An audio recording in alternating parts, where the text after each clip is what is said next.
spoiling me with this opening of guys on horseback, guys with spears, and even this person charging in on a white horse in the background for some reason. All of that so we can listen to a Lannister talk about maybe one day doing a battle.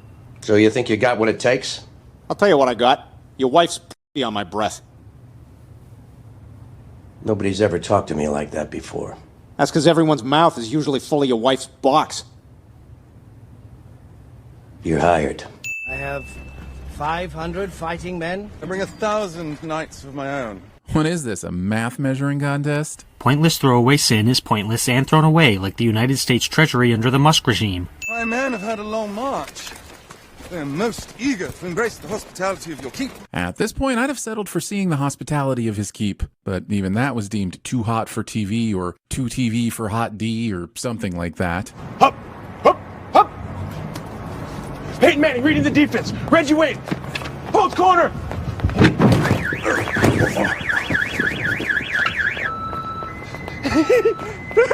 Time you set out for Harrenhal, I think. Harrenhal, the one place everyone talks about going, but nobody ever arrives. It's like the opposite of Hotel California, but just as annoying. Discount Jeremy makes a pop culture ref. There's a metric ton of candles lit all at the same time in this show, and the person whose job it is to keep these things going is not getting enough credit. Thinking that lowly servants receive credit in a feudal society. Discount Jeremy doesn't know shit about history. I hold an island seat with no land army. This season is basically the worst part of playing Age of Empires. Discount Jeremy makes a pop culture. I am but a man. The dragons are gods. Okay, but are they the old gods? Skip. We now return to Daemon wandering around his memory palace looking for more family members to bang. And the sin is, oh, you couldn't think of one? Cool. Everything I've given you, you've thrown back in my face. Episode brings back Paddy Considine to redo a scene from season 1 instead of having King Viserys show us something new. I mean, something old, because he's dead. Well, it would be old to him, but new to me. The point is, I wouldn't be bored. Actual footage of me trying to get out of watching this episode makes it into the episode. Discount Jeremy shares his personal opinion despite having the intellect of a brick ex machina. Twice. Stop watching me. Daemon worries about every breath he takes and every move he makes like he's dealing with Sir Simon Sting. The unintended humor of having a dragon walk up some stairs. It's like when you almost hit a bird with your car because it decided to walk across the road. So you're expecting a dragon to fly inside a very small cave? The lack of brain cells is wild. I'm not saying it'd work, but if times are so desperate that we're trying things outside of the box, how are you going to tell me that the Dragon Keepers don't look 1,000% more qualified to try and ride a dragon than some rando off the street? Holy shit, there's no way he just said that. There's absolutely no way he said the genealogy plot point earlier and then says this bullshit. This isn't just some random dude, he has Targaryen blood, which makes him eligible to be a dragon rider. The dragon trainers do not have Targaryen blood, which makes them ineligible. The TVSins writers are either aggressively stupid or insanely dishonest. The next sin is one of the most cringeworthy attempts at a joke that I've ever seen. Why does Discount Jeremy think he's funny? He's clearly not. Sure, his mindless sycophants probably laughed, but that's because they're part of the CinemaSins cult, so they take every single word he says as God-given brilliance. Stop trying to be funny, it's not working. Myself, if you recall, was in favour of treating with Lord Mutton to march on Rook's Rest, a more conventional approach. I would have believed that some nagging idiot was following Rhaenyra around the halls without seeing the whole damn thing. And you were only going to pay me 30? You're getting 30 grand? I'm getting 1,000! You guys are getting paid? I've been waiting all day. I'll take anything.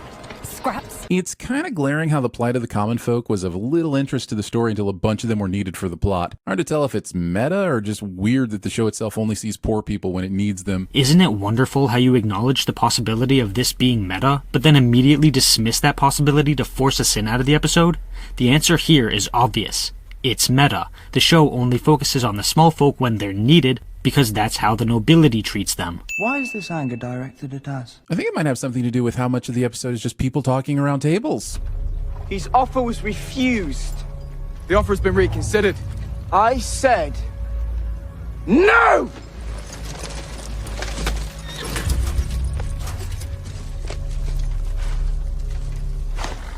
Why's the little dog barking? And word to Otto Hightower. I mean, you gotta put some thought into the letter, but the sooner the better to get your right-hand man back. Cliché. I want mother. Who even are you? Rhaenyra's youngest child, who she sent to the Vale to protect from the war. If you had been paying attention, you wouldn't need to ask. You hate it here. Not that we would know this, because Reyna has had all of 3 scenes in the Veil. Finally, a genuine sin. It's downright pathetic that it took you over half the video to deliver one good sin, but seeing as you probably won't have any more this entire season, I'll remove one. Stop wasting your life waiting for something that'll never come. Title of my sex tape? Discount Jeremy makes a cringe-worthy sex tape joke that isn't funny cliche.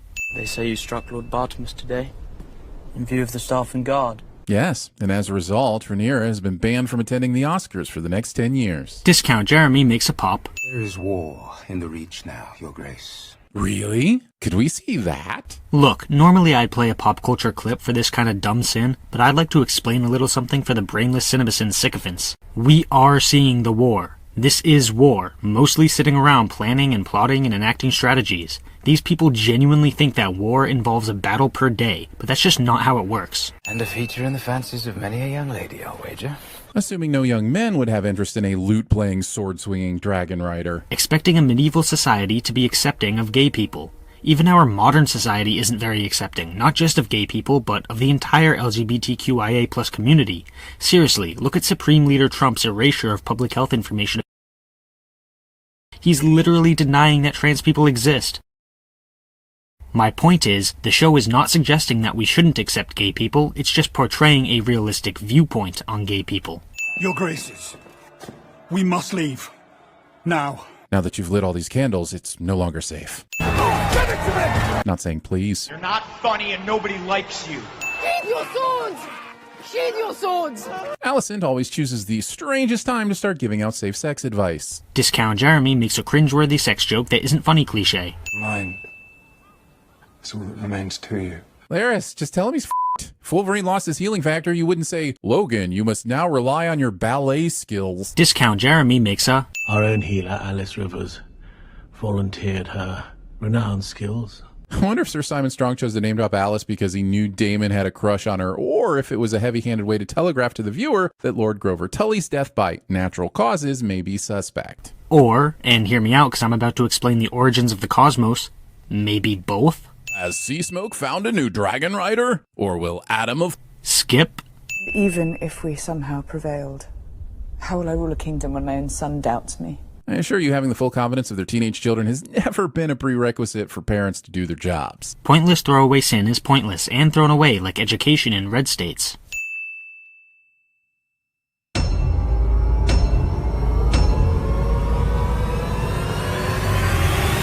Yeah, this is big brain time.